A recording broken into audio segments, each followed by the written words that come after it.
Schugelbein noch med oss alla letarna posto vero sempre da piedi per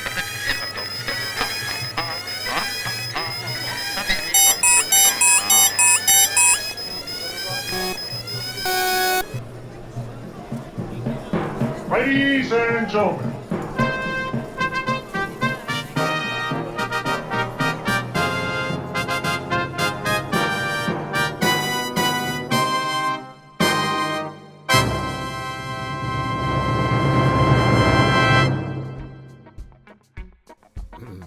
well, boy howdy everybody, and welcome to Rexivision. It is Tuesday. I want to say it's the 27th. I don't go much in for knowing what day of the week or what the date is. That's for regular folk. All I know is we just survived here at the Spirit of Swanee Park. We just survived a incredible bluegrass festival, the Swanee Spring Reunion. Lots of stellar stuff. That cat from last week's podcast, Billy Strings, he kind of blew up on the stages here. People went crazy. And just a lot of other incredible picking and grinning. The late nights around the campfires here in the park were epic as always. Everybody left super happy yesterday, but the operative and key word there is that everybody left. It's wild. The park fills up with people, who are all here for the same event here at Swanee, like be it a bluegrass festival or a rock festival or whatever. And, it becomes like a city, all these people here at the same time. And then poof, they're gone. And you wake up and you live in a ghost town. It's neat. There's businesses and buildings, but there's just no one here. So we're chilling. And it's great. Although this weekend there's 1,000-person RV show coming in. This is something, the Spirit of Swanee is known for hosting some incredible music events. But what a lot of folks don't realize when I talk to them, and since the purpose of this podcast is to educate people, I should probably occasionally try and do that myself.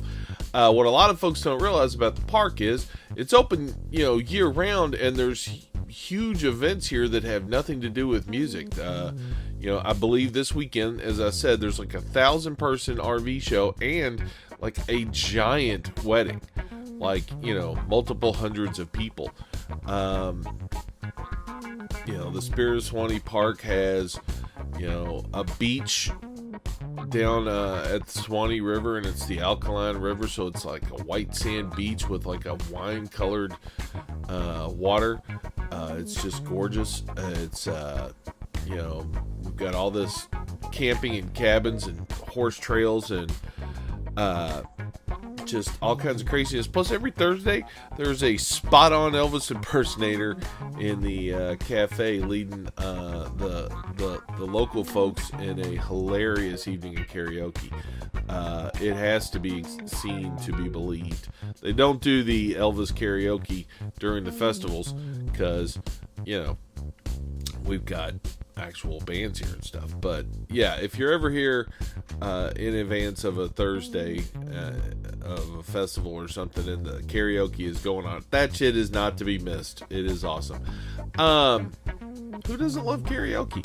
I don't know if today's guest, Mr. Khris Royal, loves karaoke or not, but what I do know is that he loves the funk, he loves his hometown of New Orleans, and he loves to fight for what he thinks are the causes that need to be talked about and worked on in society. He is a horn player. He's a saxophone player. He also plays one of those EWIs, which is it's called EWI is EWI. It's short for electronic wind instrument, and it's sort of like the synthesizer of saxophones, but he's primarily a sax man. And being a horn person in New Orleans is pretty competitive. It's like being an actor in Hollywood. It's like being a musician in New Orleans. I'm not specifically being a horn player. Khris has, rose through the ranks precipitously, which I'm probably using wrong, but it sounded like a fancy word. but Khris is, one of the go-to guys for all the higher end gigs down in New Orleans. If you need a player when you come through, or if you need a player to go on the road and give you that bump, Khris is gonna be like at the top of the call list. And then around town, he gets called to play with, literally a who's who of the biggest names in funk down there. And there's a reason. He's really, really, really good. And he's also a really, really good guy. And I've known him, been a friend of his for a long ass time. And I'm super happy to have the always outrageous Mr. Khris Royal as our guest. So enough of me babbling. Let's go talk to Khris.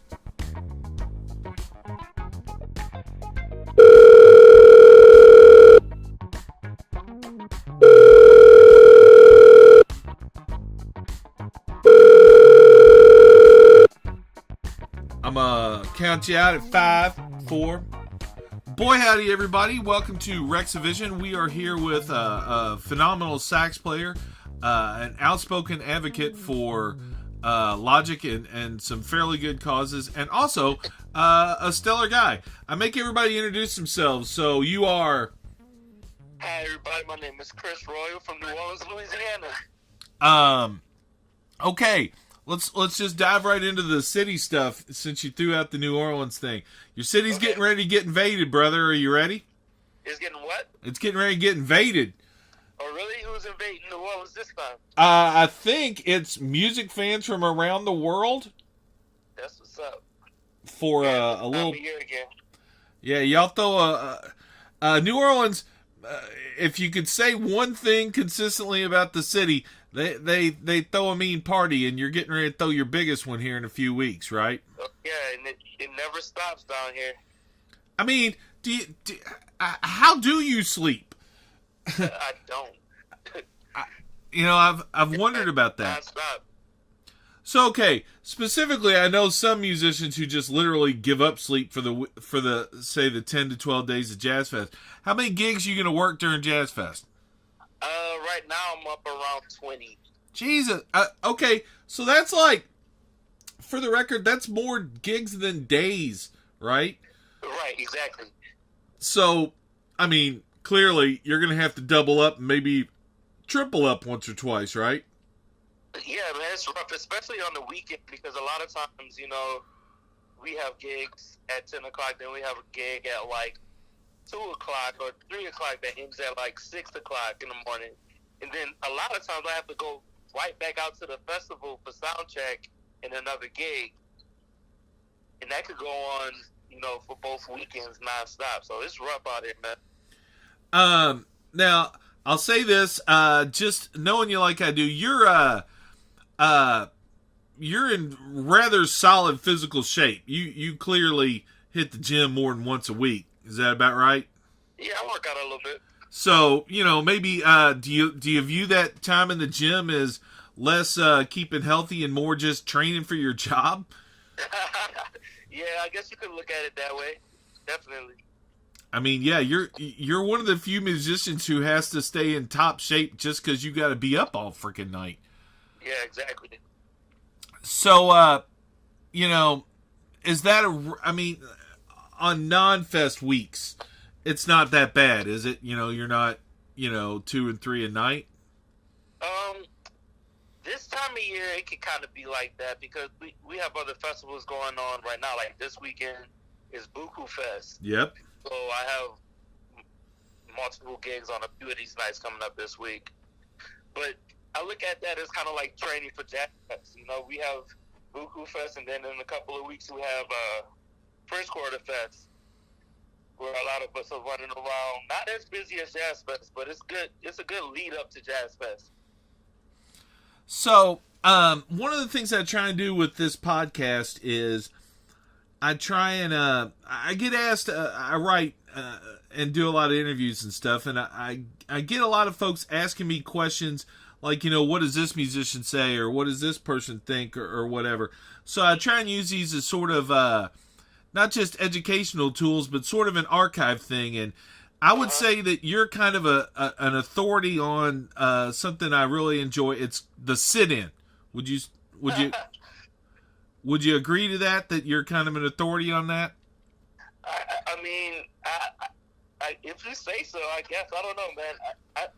I guess Big Sam kind of taught me when I first moved back from school, and he was just like, "Yeah, come me to Blue now and jump on stage with whoever you see that you know."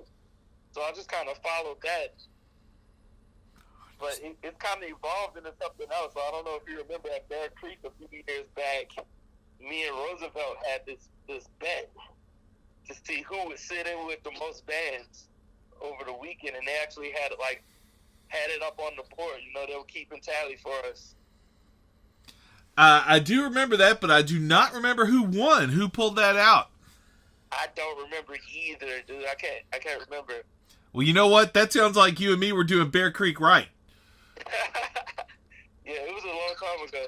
I missed that festival. You know, I'm not trying to tell tales out of school or anything, but there's a new festival down here at Swanee we just started. It's called Swanee Rising. Yeah, I heard about that, man. It sounds like fun. And yeah, I mean, I'm not trying to say anything, but if you look at the poster for and the image for Swanee Rising, it does look like there's a little bear in there, and it does look like it's down next to a creek.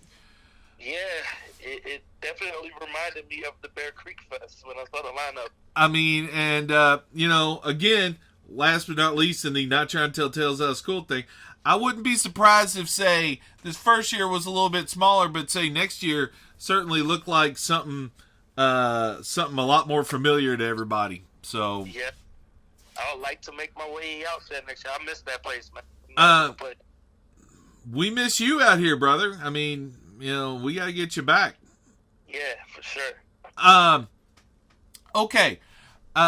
So let me get a little bit more of the sit-in stuff, though. So, like, in New Orleans especially, it's just so packed with players and so packed with, like, not just opportunities for sit-ins, but people looking for a little love, looking to get out there and get their name out there and stuff. So, like, in New Orleans, what's appropriate? I mean, can you just roll into any club with your horn like you were saying Big Sam told you? I mean, I would suggest, cats, go to gigs that your friend's gig, and if you're going to somebody's gig, you don't know, maybe reach out beforehand. It could be kind of awkward if you just roll in with your horn out and you're standing in the front looking at cats like, yo, can I get in? Sometimes they could be kind of taken a weird way. Sometimes it could be taken in a good way. But, I would try to reach out and talk to cats before the gig for sure. Okay, so see, again, I'm not trying to plant any ideas in your head, but again, you clearly, you've benched a couple of times. Maybe you just muscle your way on stage. What about that? Yeah, I wouldn't suggest doing that, especially not at one of my. Okay, so not be very well. So you could see a situation where you might play bouncer if it came to it. Right. That sort of bridges into another question about the sit-ins. Like, how do you... So say you got somebody sitting in. How are you going to try and let that guy or girl know that maybe it's time for them to start cutting their solo short? We can do little musical cues with the band, kind of let people know by cueing another section maybe, Yeah. Because, sometimes these Jazz Fest gigs, we don't have all night to play because there's another band behind us. So, we got to stay on schedule. We only have a couple of, we have a few songs that we're trying to get to. So sometimes you do have to cut people off. But that's part of it. If you're sitting in, you're not being featured on the gig, so you have to respect the gig. Yeah, that's some good. I mean, again, I'm trying to sort of. I have been close to enough stages to kind of see all this stuff, but I'm just sort of trying to get somebody who knows the ins and outs of it to lay it all down for us. Mm-hmm. It occurred to me, being in New Orleans and being a horn player and doing all the sit-ins you do you get like Do you get like a special sticker or something? Are you the cops? Can you just park anywhere and run inside with your horn and they just got to leave you alone? Cause unfortunately, no, man. It sucks. I wish there was more parking available for us, especially on Frenchman Street, you know? And now Frenchman Street is so busy, it takes like 30 minutes just to drive down the street. I don't even try to park on Frenchman Street anymore. The secret to what I do is I don't try and run to as many places as you do. I like to get there early. Yeah. Like, I got my little couple of parking spots that I know about. There's a place right near the Maison that's, I think everybody in town seems to think that that's not really a spot, but it is. So I think I know the spot you're talking about. There's a couple over there that don't really look like legal spots. Yeah, I've pulled in there and I've had people like, you can't park here. And I'm like, show me that sign that says I can't. You know? Yeah. I mean, that time of year, man, it's always best to just hop in a lot for me because I'm always running from stage to stage. So if I'm pulling up to Front Street, I'll probably park in a lot. But I have been known to park in front of the hotel across the street from Blue Now. A lot of times I'll post up there if I'm really in a rush. I would think that like a doorman or a valet is going to know if they see you pull in, jump out with your horn and go tearing off that you're doing God's work, as it were. Well, hey, it's funny you say that. Like a lot of times, like if I do park in front of that hotel, I'll run in and give my keys to Johnny Woodstock, and I'll tell him like, "Yo, move it if they come to tow it or something." Well, I mean, and that's I hate to advocate crime, but that's the other thing, you know. I mean, it's like you just said it really well. It takes you a half hour to find a parking spot on Frenchman when shit's hopping. You could probably park illegally, play your whole gig, and get out there before cops could even get to you. I've done it a couple of times. I would suggest it. It's kind of risky, but I've definitely done it. Yeah, I ain't saying I've done it, but I've done it. So, you know. All right, see, that's the kind of stuff that you can only get from somebody who experiences that. And speaking again of firsthand experience, and that's one of the things I want to get you. Like, how crowded is it for a horn player in New Orleans? Man, it's a ton of us down here, man. I wish some of the local cats got more love during Jazz Fest. You know, we have a lot of promoters come in, and I'm blessed enough to get calls for a lot of these gigs, but I wish some of these younger cats, these up-and-coming horn players, got some love, too. Not only do I feel you, I am well aware of the sort of the vibe in the city. A lot of players have said to me, sort of off the record, that they feel like promoters come in and take from the city and the culture that you guys have built, but don't really show the love back to you guys. Yeah, man, it's a sticky spot for me because I do get those calls a lot of time from the out-of-town promoters, but like I said, everybody isn't as lucky. Yeah, most of the time, if you see a local horn player, it's me or Big Sam. I mean, yeah, I'll say that I kind of see like the guys from the Soul Rebels a little bit, you know. Well, yeah, you see them out there too. They get called out a little bit, but yeah, I mean, I feel bad. The first time somebody broached that, again, I'm not going to throw anybody under the bus or anything, but the first time somebody pointed that out to me, I hadn't really thought about it, you know. Mm-hmm. And then, I have to say, the more I've thought about it, the more it kind of sticks in my craw, you know. Yeah, because it's kind of messed up. There are bands who play weekly gigs at all these clubs, and then for 2 weeks they lose their gigs for all these out of town super jams that happen, you know. And we're glad to see these jams happen, but it feels bad. These cats are without work, and they're the ones hustling all year round to make New Orleans what New Orleans really is.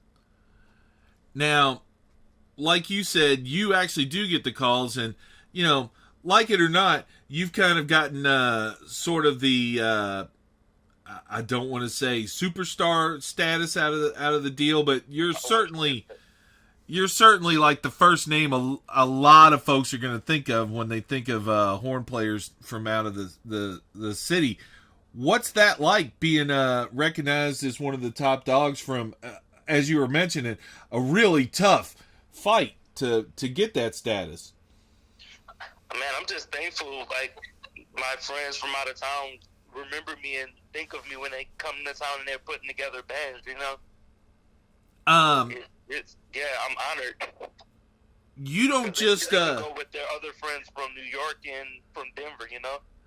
Yeah, I mean, it's like you were just saying though. I mean, like Denver. I lived out in Portland for a while. There's a lot of cities with these great musical traditions, but they don't seem to get, from what I've seen, they don't seem to get the shaft that the local players do down there, man. It's rough. Right. Your horn is taking you around the country and around the world. Like, what's it like to, know that you're from down the way, but now you're on the stage at Red Rocks, or you're on the stage at all these giant festivals? Man, it's amazing. I'm glad to be an ambassador for New Orleans everywhere I go. I try to educate people about the city everywhere. I know you're one to rock your Saints jerseys and such. Do you get approached by folks around the world when they see stuff like that and want to talk to you about the city? I couldn't hear you. What did you say? I was saying, I know you do stuff like you rock your Saints hat and a Saints jersey quite often. Do you get approached when you're out there around the world by people who want to talk about the city? Man, you want to hear a funny story? Always. One time I was playing in Atlanta, right? Uh-huh. And it was the day after the Saints had just whooped up on the Falcons.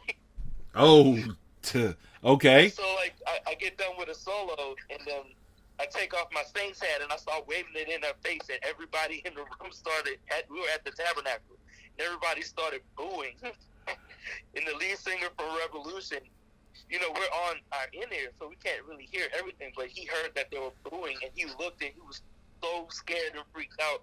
He didn't know what had happened, and I waved my hat at him. He was like, oh. We were kind of taunting them. Yeah, man, I gotta represent New Orleans everywhere I go, no matter what. Even in Atlanta. Did you? Especially in Atlanta. Did you? Just out of curiosity, did you worry a little bit? Like maybe there'd be some people waiting around the back door for you at the end of the show? It's funny you said that because no, I didn't worry about it. But what ended up happening after the show was me and my friend Leon Brown, who was on the road with me, who's also from here, trumpet player. We led a second line out of the venue playing When the Saints Go Marching In. And it was a bunch of Atlanta people hanging out with a second line. So, yeah, I wasn't worried about them. We know how to kind of push things in a positive direction through music. That right there is some solid ass bravery, son. That's pretty impressive. I don't know that I'd be wanting. I'm from Louisville, Kentucky originally, and we have a little basketball rival with the University of Kentucky Kitty Cats, and I'm not sure I'd want to be chitting go cards in the middle of Lexington. Man, I'm not scared of no dirt birds. All right. Atlanta listeners, feel free to chat with Khris next time you see it. They know it's all love. Oh, I mean, anybody who honestly takes it to the point of throwing hands over something like that is, just too fucking ignorant to not get smacked up. Yeah, I mean, it's just a game, bro. I mean, yeah. My whole thing is I didn't play in the game. I don't really care. Exactly. We're not getting paid either. So. Yeah, I didn't get anything for tackling that dude. So okay. We covered a little bit of the sit-in stuff now, and we also talked a little bit about this dope ass reputation you've earned. You got part of your street cred by playing with a legit legend for a while with George Porter. Was that was that humbling at all, rolling around with George? Oh, definitely, man. I was just telling somebody the other day, man. I've learned so much from George. Like, I played a gig a couple of days ago in D.C., and everybody was laughing at me because I packed way too much stuff for a flight date. I'm like, yo, I got to be ready for everything. Like, George would have cables and DI boxes and all this stuff that you normally wouldn't need if you're going to a gig, but you never know what might happen. So that's one of the lessons I definitely got from George, is to always be prepared for a venue not being on point. Well, besides all that, though, I hope you brought different levels of clothes. I don't know about you, but I traveled to all these places, and like, I always, no matter where I'm going and what time of the year it is, I make sure I got long sleeves and short sleeves and a hat, because it seems like wherever we end up going, it's like it's the coldest day ever in that city. All of a sudden. Man. So let me tell you this story.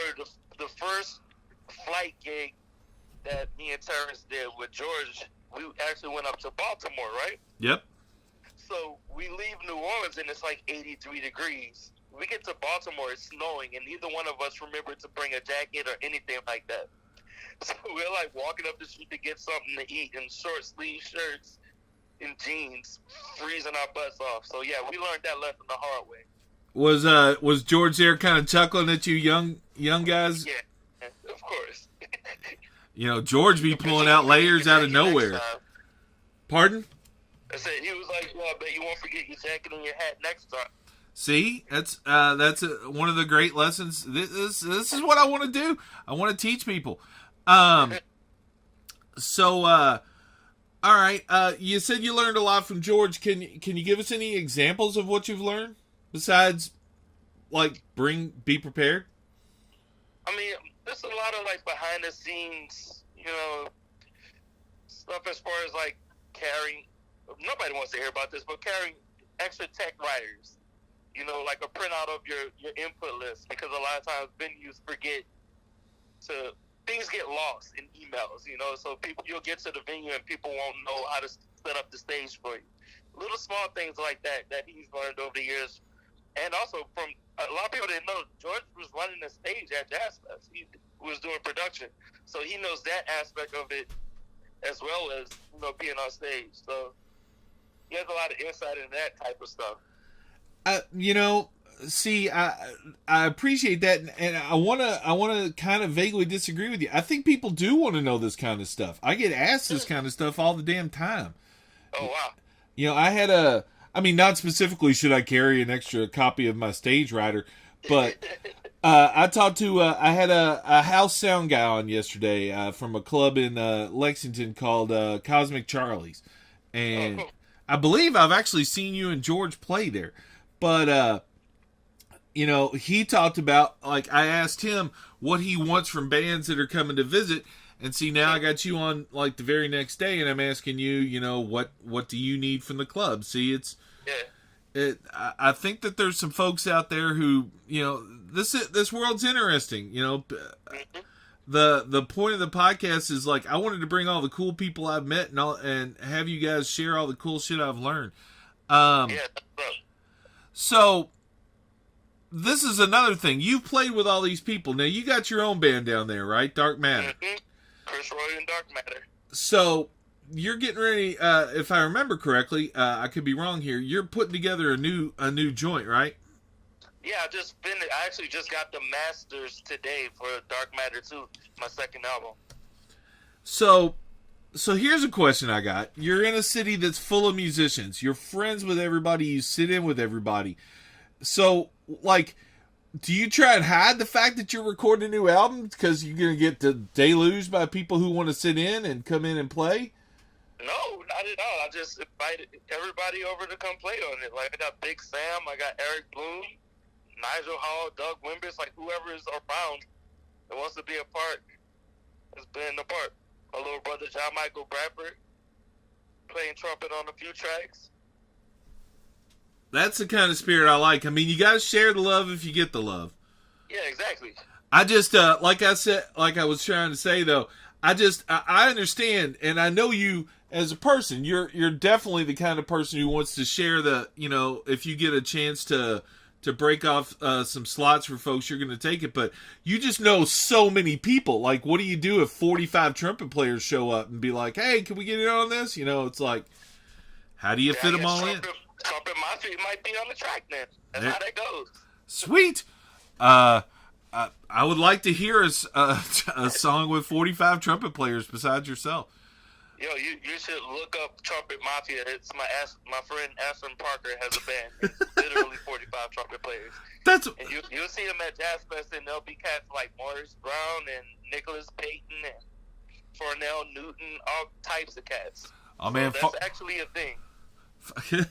that's what seriously, that's what I love about New Orleans. Anything where I even sort of just make a joke about what I think would be cool, y'all are like, no, we got that. That's Tuesday. We got that, bro. That's actually here. We have. So, speaking of like say Tuesday, you got a lot of places down there that have artists come in and host the regular slots. You got George on Mondays at the Maple Leaf and Johnny V, and you got the Soul Rebels over at the Howlin' Wolf and stuff. Do you got a gig you're hosting? You're looking for what? The Soul Rebels at Le Bon Ton on Thursdays. Oh, okay. My bad. Yeah. Is that something you would do? Is that something you do and I'm just not aware of it? That's actually how Dark Matter started. All right. We used to play every Wednesday at the Blue Nile. See? Before that, they were booking like a different band every week. And my friend Brittany was like, hey, won't you do a Wednesday? I was like, okay. I got some songs laying around, so I called Elvin Ford up. I think he was right out of high school, I believe. At the time, DJ Raymond and Kyle Russo, who plays with Perez Hall, and Danny Abel. And we did one hit there. And everybody loved it so much. They were like, no, y'all should do this every week. I was like, oh, okay. And that's literally how Dark Matter started. We held that down for a long time, every Wednesday at the Blue Nile. See, I like to play like I know everything, but I clearly don't. I did that up to the point where I started touring with Rebelution. That's kind of when I stopped doing it. Now, Rebelution's definitely got some soul and some funk to it, which I would say seems to be your more natural home musically. Would you say that's right? I mean, I love doing everything, but yeah, that's kind of where I gravitate. Do you ever have to like sort of get yourself in the mindset to throw some reggae out? No, not really. I kind of approach playing everything the same way, like the rhythm. As long as you lock into the rhythm and the spirit of the music, everything comes through. It's like speaking another language. You still can communicate, but you're just using different words, to say the same thing you would in another tongue. Yeah, every musician I talk to, they basically say that what they're doing is they're having a conversation with everybody else up there. Yeah. The New Orleans players, you guys have, I guess the way to put that is, if music is a language, you guys have a very distinct accent. Yeah, definitely. Y'all talk New Orleans, whatever that is. Yep. What's the...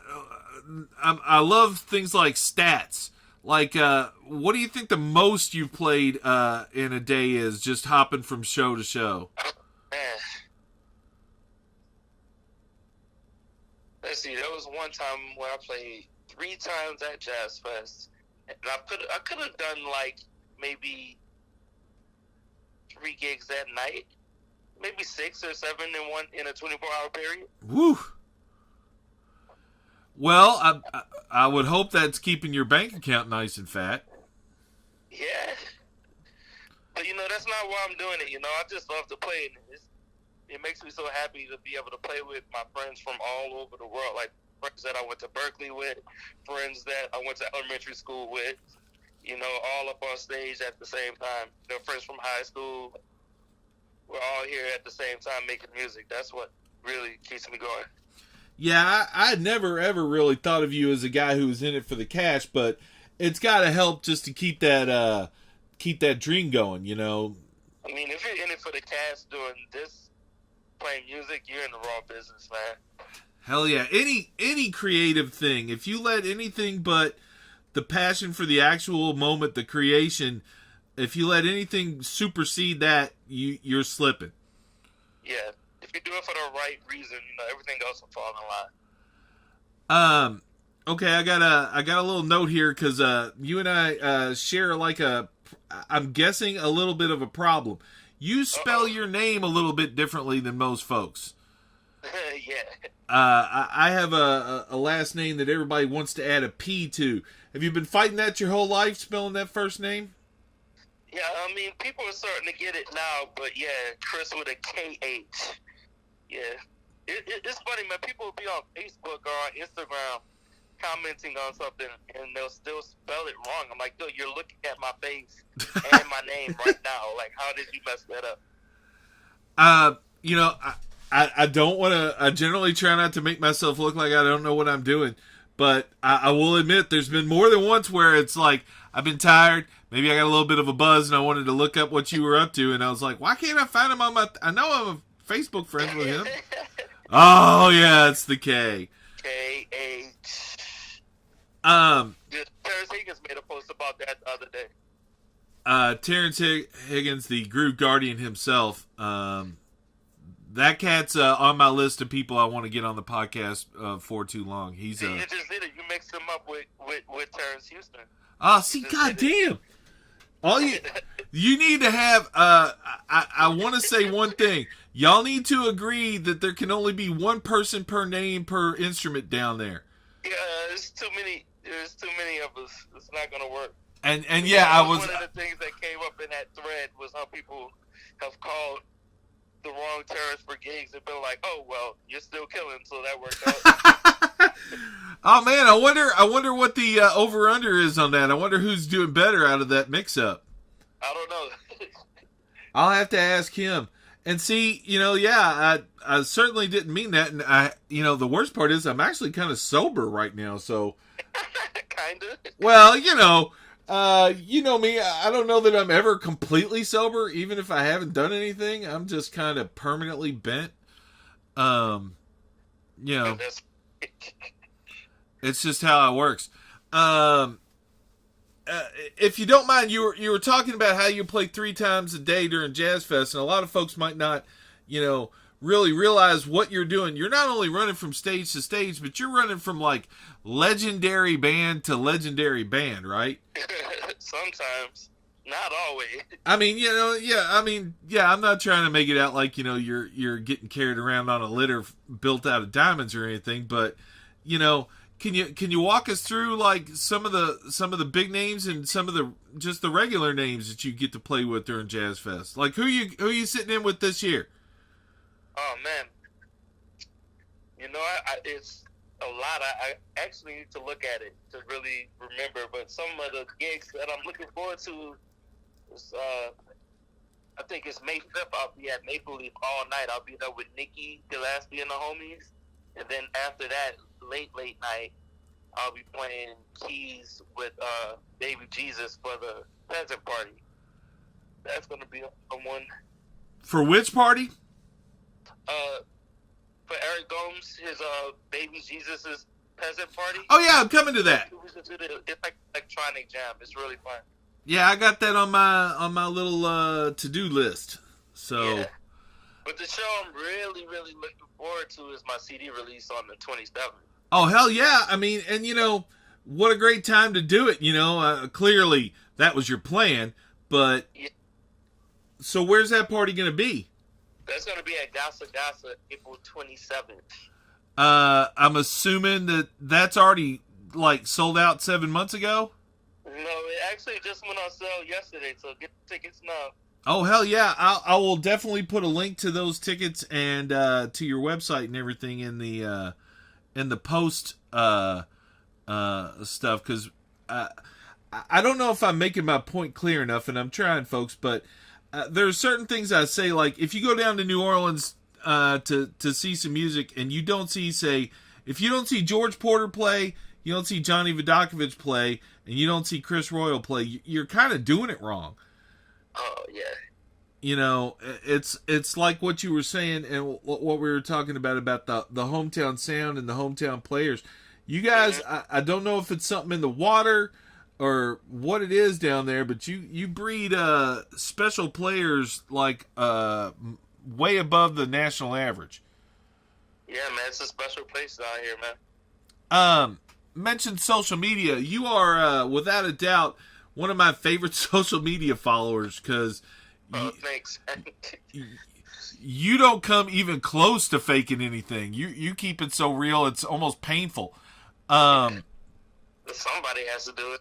You do a great job. Recently, you made a post that I really took to heart. I don't want to go too close to this fire because I know that there's still some raw feelings down there. But after some protests of a particular game that the city was involved in, you sort of wondered what would happen if everybody took all the same energy that they were putting into being mad about that into some shit that actually matters. Yeah, man. I mean, we came together and we threw that boycott whole situation, festival thing. I don't know what you want to call it. But, yeah, that was beautiful. Everybody came together for one thing. But there's so many more issues that we really could be focusing on other than just a football game. I think that the trick is you got to know your audience. Like, if you really want to get people in New Orleans to get passionate and rally around something, make it a concert somehow. Make it a party. Get some let's fix the roads beads made somehow and throw those at people.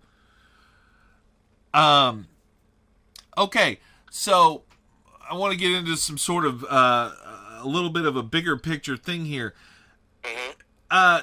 There's all these people down there, and the stages are all crowded, but it's the same all the way around the world in a way.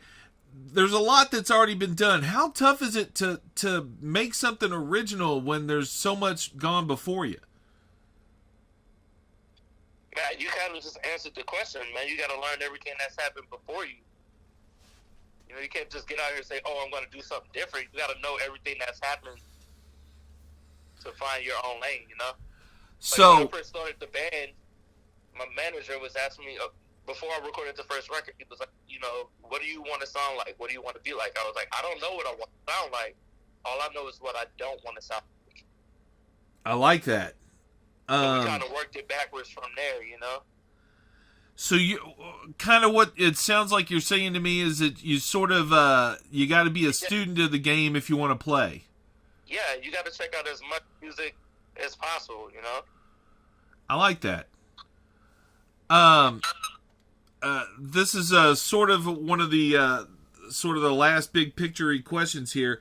Can you fake the funk?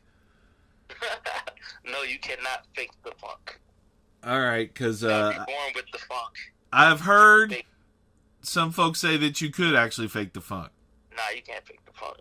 All right, They lied. They were faking the funk by telling you that you can fake the funk. Ooh, I'm gonna after we get off the recording thing, I'm gonna tell you who said that, and I'm not trying to stir nothing up, but I think you might be shocked. To stir something, Rex. I see what you're doing.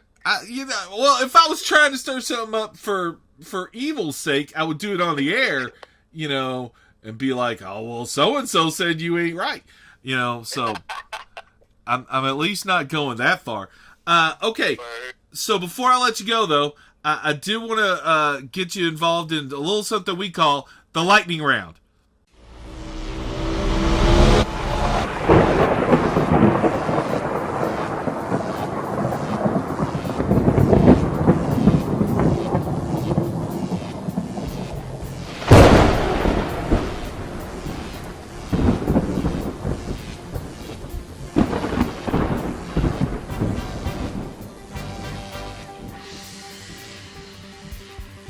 Okay. Just a couple quick questions. Which one is your good foot? My right foot. All right. Which one sounds righter to you? Get on up or get down, get down? Get on up. And last but not least, which makes more sense to you? If you have to ask, you'll never know. Or if you don't know, you better ask somebody. If you don't know, you better ask somebody. See? I like that. It's always better to learn. And it does sound like that's what you want to do. So, you got anything you want to say to the people before we get out of here? Remember, Jazz Fest is a marathon, not sprint. Drink lots of water. I actually kind of think it's both. It's a sprint ass marathon, is what it is. Take your time. Yeah. You want to make it both weeks. Sweet. Yeah. The way I always look at it, whoever's up at 6 o'clock in the morning on Sunday on the last day wins. That's all of us. Yeah. Well, no, it's not. I'll just say, like, last year there was a Prince tribute show on the Sunday night that started at like 3 and ended up at 7, and to my mind, that was the real deal. Yeah. The people I saw standing out in the street. Were you? I know I was saying I was done, but I did just have one more question. I saw one of the greatest shows I've ever seen down there, and I think you were at that. Did you play that first Earth, Wind, and Fire tribute that the Nth Power put on? No, I wasn't there. I remember when it happened, but I wasn't there for it. Okay, that stage was so packed. I think we did. I can't remember. I think we did an Earth, Wind, and Fire thing with the Main Squeeze, maybe a couple of months before that. Okay, and that's possible. I see. Again, that show went till way the wee hours, and I'm so used to seeing you. It seems like whatever show I go to when I'm down in New Orleans for Jazz Fest, it's like I'm just kind of looking at the clock, waiting to see you walk in. It's like not as much as it used to be, man. Because back in the day, I didn't have a billion gigs every night, so I was free to run around and like check everybody out and jam. But now, a lot of times, I'm not getting to sit in as much as I used to because I have actual gigs, which is a blessing. Well, yeah, but then I'm at those actual gigs, and there you are. You're kind of everywhere, and I'm very happy about that situation. Well, Khris with a K, thank you so much for taking some time out to chat with us, brother. I'm going to do everything I can to look you up when I'm down there, and I can't wait to see your smiling face and hear you blow that horn. Cool, man. Thanks, Rex. Have me on. Are you still there? See, that's what I'm talking about. Khris has all the dope inside knowledge. He has all the best perspectives on things, and as we probably didn't talk about enough, he's got all the mad horn skills. Khris Royal has his Dark Matter album coming out. He has all those shows, including his perennial shows down there that you can find. He's out on the road with a bunch of different bands, including Rebelution. Wherever you are, whatever you're doing, seek out and embrace the magic that is Khris Royal. Don't physically embrace him without giving him some sort of warning, though, because he'll drop you. That's just how he roll. Before I go much farther in the outro here, I just always want to shout out my friend Steven Swatkins. He's the keyboard player who's responsible for the music you hear percolating under my very talkative tones right now. He is the one who made this and the intro music that you hear.